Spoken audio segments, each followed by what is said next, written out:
Welcome to my YouTube channel. In this video, I will explain you some PMDC rules and instruction while sitting for the Etea test. Before this, I want to discuss you some important things. You need to take care of your food you get in. Don't take too much meal. It's risky and you may lose emotion or food poisoning due to climate. God forbid, which will affect your preparation and can waste your 2-3 days at least. You need to study hard. Don't spare your time per guest. Don't give time to guests. There are many other members in your family to handle them and entertain them. Stick to your goal. Let's discuss and take a start. PMDC rules. As you can cite that how you will fill your rule number. You will fill your rule number column wise. If your rule number is 1, 2, 3, so in the first column you will fill 1, in the second 2, in the third 3. So you will fill your rule number column wise. And now about the question paper. It will be start exactly 10 a.m. and the question paper will be distributed. First page of the question paper will contain the instruction. You should need to read this instruction carefully. On receiving the question paper, immediately enter your roll number and put your signature.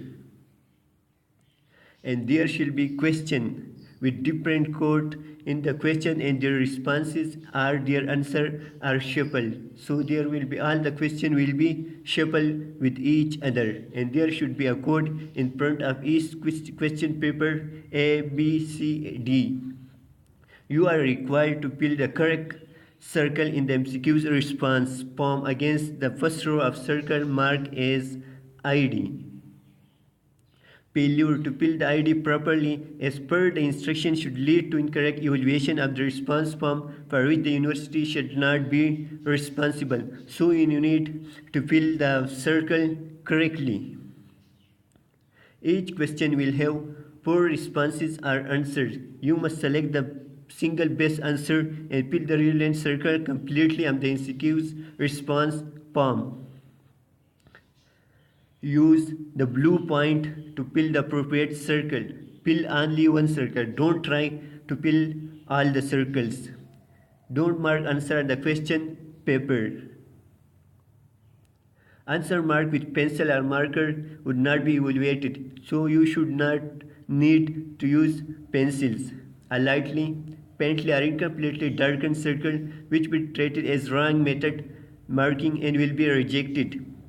Use of eraser or white fluid on the response form is not permissible. To fill more than one circle for a single question shall be treated as wrong answer. This is the way as you can cite. This is the first line is the first way, the correct way how you should need to fill a circle. And one of the most important that you should keep in your mind is one candidate shall be issued only one MCQ's response form. And you need to do all the rough work at the end of the blank last page of the question paper, not on the MCQ's response form. When the invigilator says stop, the candidate should stop writing and turn over the response form and the question paper. The invigilator will ask the candidate to retouch the upper and lower sheet of their response form as well as the first page of their question paper very carefully. At the end of examination, the upper color sheet of the response form and the first page of the question paper are to be returned to the invigilation staff separately.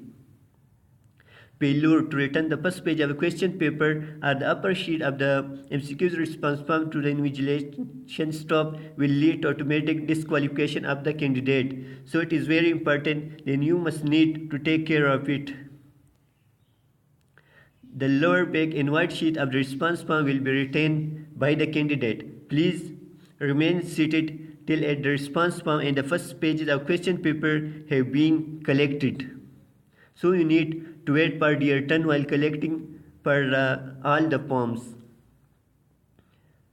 The candidate shall take the lower black and white sheet of the response from a question paper with him. UHS will display the answer keys of all the question paper with different codes on its website as soon as possible. The key will be also published in all major national dailies. Admission test result. You can check your result on the website www.uhs.edu.pk. You can also print your result while entering your roll number. Complaints. Complaint again, any question in the Etea test can be made through email. You can register your complaint through this email info@uhs.edu.pk. And no complaint in this regard shall be entertained after the required time. Complaint, if any, against the result admission test may be lodged to UHS within 1 week of declaration of official result of the said test. So during one test, you should complain again the Etea test. There are some do's and don't of the Etea test. So the don'ts of the Etea test are: don't fold or tear the response form, don't put unnecessary mark, identification mark on your response form, don't detach the two sheet of response form before the test is over, don't take upper colored sheet of response form which you after the test, otherwise you will be disqualified. So you should need to follow this instruction, and these were the don'ts of the admission test. Don't mark the exchange paper. Don't forget to fill the question paper ID and the response form. Don't leave your seat until you are allowed. Don't create disruption of any kind in the examination center. Don't bring digital watches or calculators with yourself. And these are some of the do's of the admission test. These are: have a good night's sleep before the admission test. Have a good breakfast in the morning before heading towards the test center. Do remember and bring your admission card and original CNEC. Do bring 2 or more 3 good quality blue ball points along with you. So these were some of the instruction for the Etea test. And if you need any more guidance or instruction from me, or if you need this slide, I will provide you my WhatsApp number in the video description. Then kindly contact with me.